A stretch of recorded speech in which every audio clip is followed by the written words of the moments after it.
Hello everyone, I'm going to try this one in one take. Hello everyone, how's it going? I'm WoWcrendor and welcome to another episode of Pointless Top 10, show I make top 10 lists out of pointless things. Why everybody flies a statue booty bait because inside pointless things is treasure. Let's begin. 10.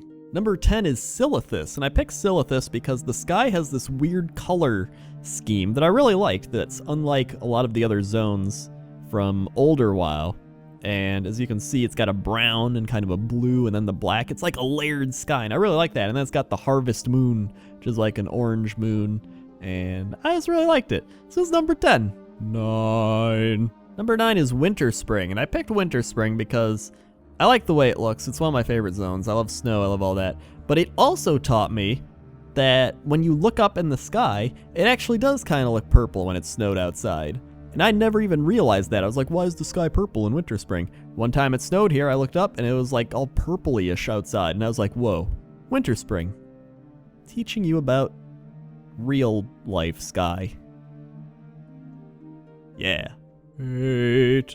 Number 8 is the Valley of the Four Winds, and it's specifically when it's raining. When it's like daytime, it's like whatever, but when it's raining, the sky gets dark. It's like a real thunderstorm. There's lightning. It's probably the most realistic thunderstorm in World of Warcraft, and that's why I picked it, because I love rain and thunderstorms, and to see one displayed so well in World of Warcraft, it makes me feel the Warcraft feels.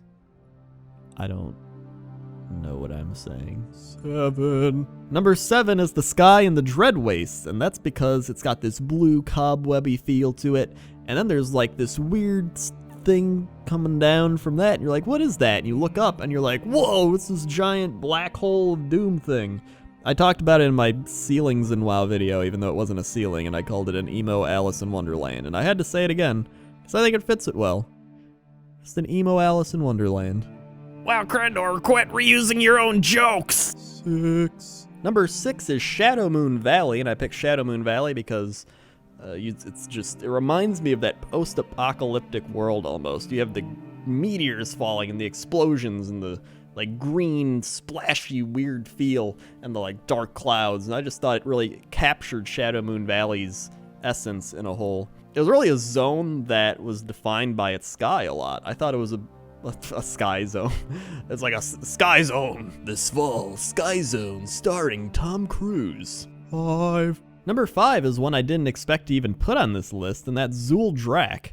And I put Zuldrax on the list because I was flying through and looked up and was like, that sky looks really weird and eerie in the way it just kind of flows back and forth. I don't know, I thought it was really cool. And if you go a little further into the zone, the entire sky changes. And I was just like, it's a changing sky in a zone. It gets darker and it's more lightning happening in the clouds, and you can tell it's starting to snow. I thought that was a really cool sky that I didn't even know about. Good job, Zuldrax, you surprised me. 4. Number 4 is Netherstorm. How could you not forget, or how could you forget the Netherstorm sky? Just look at it. You got tornadoes, you got the light beams of Outland, you got all these lightning strikes everywhere. It's just purple. I think Netherstorm, and look at that, the sky is being funneled into the zone. I think that makes it even better. I always remembered Netherstorm, and because of that, it's number 4.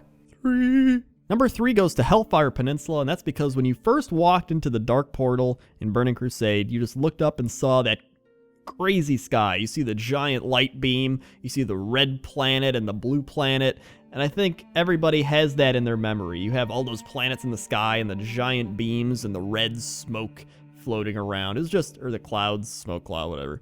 But I think that's just a very memorable and really cool looking sky, and that's why it's number 3. 2. Number 2 is Negron, and it's because it's got just a mixture of everything that fits the zone. It's got the planets of Outland, it's got the beam, the giant beam, which is like in Netherstorm as well. It's got the normal clouds floating in the sky that it all comes together to fit the zone so well. And it's just, WoWcrendor, it's Negron, not Negron. Shut up, nerd. 1.